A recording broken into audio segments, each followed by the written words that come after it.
Let me give you a few details about the Lyceum. The Dr. Carter G. Woodson Lyceum will address disparities and other challenges in education, provide a dialogue for solving social problems, and support free speech while reuniting Huntington and West Virginia to the teachings of the father of Black history. The Lyceum is named in honor of Dr. Woodson, one of the leading educators of the 20th century, a former West Virginia coal miner and a former resident of Huntington, where he graduated from high school in 1896 and served as a school principal 1900 to 1903. Dr. Woodson was the second African American to receive a PhD in history at Harvard, and the first person whose parents were former slaves to earn a doctorate in history from any institution. The Lyceum's name also is inspired by Aristotle's Lyceum, a school he founded in 335 BC as a place for thinking and learning. Because we have a Mississippi State person here, and I'm an Ole Miss person where there is a Lyceum, Cedric only refers to Ole Miss and his Lyceum as that school up north. Right, Cedric? Now, when he makes reference to that school up north, he'll be talking about us.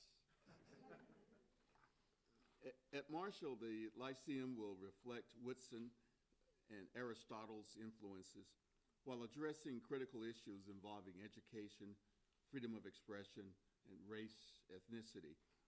The Lyceum will support scholarships for minorities and disadvantaged students and encourage full participation of all groups and individuals seeking the American dream. Dr. Gould, a former interim president of Marshall, provost, dean, and history professor during a long career at Marshall, has championed the Woodson cause to make the study of history more inclusive since the mid-1980s, when he began programs to honor Dr. Woodson's work and his ties to Huntington and West Virginia. The Lyceum is a natural outgrowth of those early efforts. Please note Dr. Gilbert's and Dr. Gould's comments in the news release.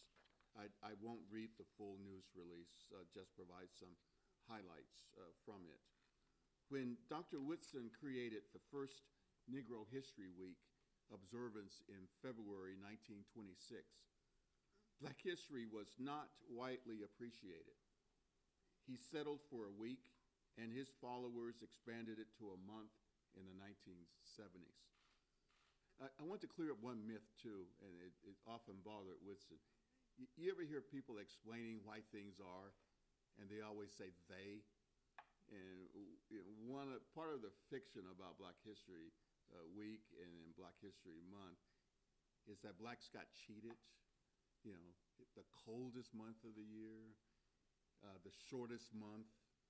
And Woodson was offended by that. He says, I created it to honor the important events in African American history, including Frederick Douglass's birth and Abraham Lincoln's birth. Woodson felt recognition and appreciation of Black achievements would reduce racial discrimination. Journalism also was influenced by him, and he wrote hundreds of newspaper columns promoting and popularizing Black history, mostly in the 1930s. And now we're actually announcing it. We have some startup funding. We have some programs to help educators. It's reality. It's not just a conversation. But why did that initial conversation that could have gone many directions move toward a Woodson Lyceum? Well, Professor Morris, during his time with us, has researched Dr. Woodson very thoroughly, and he has brought to the forefront in a comprehensive fashion many of Woodson's contributions as a historian, as an educator, as a journalist. And we needed a way to extend those discoveries and insights and to continue the mission of this prominent African American who we consider a native son. It was Dr. Alan Gould who suggested the Lyceum identity that pulled from Aristotle's tradition of gathering to discuss and debate and teach and learn, which was also very much Woodson's fashion. Our first program would be one of helping educators, but our long-term vision is much broader. It requires building partnerships, and it strives to be a clearinghouse for all things Woodson. It's exciting for us to launch this, and we hope that you share our enthusiasm and our hopes for growth in the future. And as we see the movie that came out, Hidden Figures, we don't want Carter G. Woodson to be a hidden figure anymore in Huntington. It should be one that is a prominent figure.